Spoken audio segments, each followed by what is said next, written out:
उसे जरा सा गर्म किया और फिर गिलास में डालकर उसे ससुर के पास ले गई। लेकिन इस बार उन्होंने ग्लास के साथ साथ मेरा हाथ भी पकड़ लिया। उनकी इस तरह करने से मेरे पूरे शरीर में बिजली घरण दौड़ने लगे। मैंने फौरन अपना हाथ उनके हाथों से छुड़ाने की कोशिश की। उन्होंने हाथ को छोड़ दिया। अब इस बार मैं एक पल भी रुके बिना कमरे से बाहर निकलने लगी। वो मुझे कहने लगे, क्या रे, बाहर कहाँ जा रही हो? आओ, यहाँ बैठो मेरे पास और मेरी इस तन्हाई को दूर करो जो कि मुझे हमेशा डराते रहती है। और फिर अपने हाथों को अपने सीने पर रखकर ठंडी ठंडी आह भरने लगे। अब तो मुझे और भी अजीब लगने लगा। वो मुझसे कहने लगे, मैंने तुम्हें उस नाइट ड्रेस में देखा था। तुम बहुत ही अच्छी लग रही थी। तुम पर वह ड्रेस बहुत ही जज रहा था। तू चाहो तो दिन में भी वो ड्रेस पहनकर रह सकती हो। वैसे भी इस घर में मेरे और तुम्हारे अलावा कोई भी नहीं है। मैं चाहता हूं कि तुम एकदम से फ्री तरीके स्टाइल में रहो। तुम्हें बहू बनकर रहने की कोई ज़रूरत नहीं है। मुझे तो उनकी बातें सुनकर हैरत हो रही थी। इस तरह की बातें तो मेरे पति को मुझसे करनी चाहिए थीं, लेकिन यह 60 साल का बुढ़ा मुझसे इस तरह की बातें कर रहा था। अब तो मेरे ससुर रोज़ इस तरह के उल्टे-पल्टे बातें मुझसे करने लगे।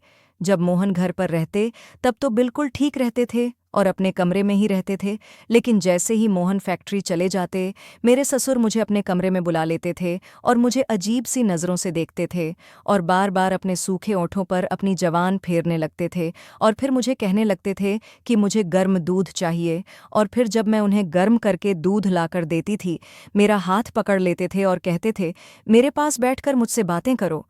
मैं भला उनसे क्या बातें करती? मैं काम का बहाना बनाकर वहां से निकल जाती और उनसे कहती देखने लगा, लेकिन मुझे जरा भी खुशी नहीं हुई थी। फिर जेब से मेरे ससुर ने 5,000 निकाले और मेरी तरफ बढ़ाकर कहने लगे, लो, तुम्हारा इनाम, इसे रख लो। लेकिन मैंने इनकार कर दिया और कहा, मैं अपना फर्ज निभा रही हूं, मुझे यह नहीं चाहिए। मेरा इनकार करना था। मोहन मुझे घूरने लगा और कहने लगा, पापा अपने खुशी से दे रहे हैं, तुम इनकार क्यों कर रही हो? ले लो। और अब ना चाहते हुए मुझे पैसे लेने पड़े। और अब मैं बर्तन उठाने के लिए जैसे ही खड़े हुए, मेरे ससुर भी खड़े होकर मेरी तरफ बढ़कर मुझे अपने गले से लगा लिए और मेरे माथ को चूम लिए। मैं तो एकदम से पत्थर की मूर्ति की स्टोच बन गई। फिर मुझे कहने लगे, मैं तुम्हारे बदले हुए रवैया से बहुत ही खुश हूं। ऐसे ही रहोगी तो बहुत जल्द मेरे दिल में जगह बना लोगी। और ये खाकर अपने कमरे में चले गए। मोहन ये सब देख रहे थे, लेकिन उनकी चेहरे पर तो कोई फर्क ही नहीं पड़ा था। लेकिन मुझे यह चीज़ बहुत ही बुरी लगी थी। अब मैंने मोहन को कहा, पापा का ये कौन सा तरीका है? मैं उनकी शगी बेटी नहीं हूँ। उनको चाहिए मुझसे दूरी रख के बात किया करें। उनका क्या हक बनता है मुझे अपने गले लगाने का? एक उम्र के बाद सगे बाप बेटे भी एक दूसरे से दूरी बनाकर रखते हैं। मेरी इस बात पर मोहन भड़क गया। कहने लगे, तुम इतनी छोटी सोच की मालकिन हो? मैंने कभी नहीं सोचा था मेरा बाप तुम्हें अपने बेटी की तरह समझता है। क्या हुआ अगर तुम्हें जरा सा गले लगा लिया, तुम्हारे सर को चूम लिया? अजीब लड़की हो तुम, बिना वजह के पापा के पीछे पड़ी रहती हो और उनकी हर बात पर तराज करती हो। मोहन मुझे ये सब धीरे धीरे कह रहे थे और फिर मुझसे कहने लगे, शुक्र करो कि पापा नहीं हैं, वरना बहुत ही मुसीबत पड़ जाती। फिर वो मुझे चेता में देने लगे, मैं तुम्हें आखिरी बार समझा रहा हूं, अपना रवैया पापा के लिए ठीक रखो। मैं रोने लगी। मैंने कहा, मेरी बर्दाश्त करने की ताकत अब खत्म हो चुकी है। तुम ऐसा करो, मुझे लाकर दे दो या फिर अपने बाप की शादी कर दो। यह कहकर मैं कमरे में चली आई। कुछ देर बाद ही बाहर की डोर बेल बजी और बाहर से आवाज आने लगी।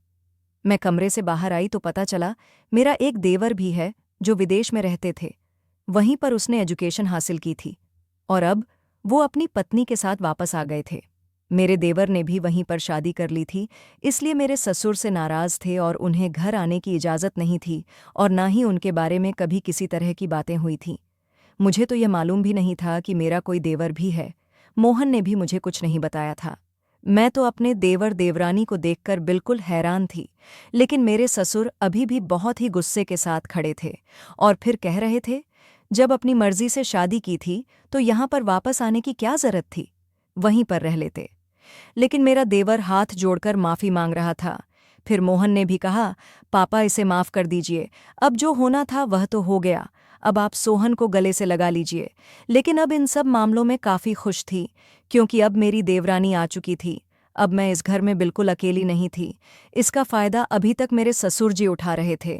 मेरी देवरानी काफ़ी खूबसूरत और पतली दुबली मासूम सी लड़की थी। वह काफ़ी हंसम किस्म की लड़की थी। बहुत जल्द मेरे साथ खुल मिल गई। मेरा देवर मोहन के साथ फैक्ट्री जाने लगा। मेरे ससुर का ध्यान मुझसे हटकर मेरी देवरानी की तरफ हो गया था। एक रात खाना खाने के बाद मेरे ससुर कहने लगे, अब मेरा सारा काम मेरी छोटी बहू करेगी।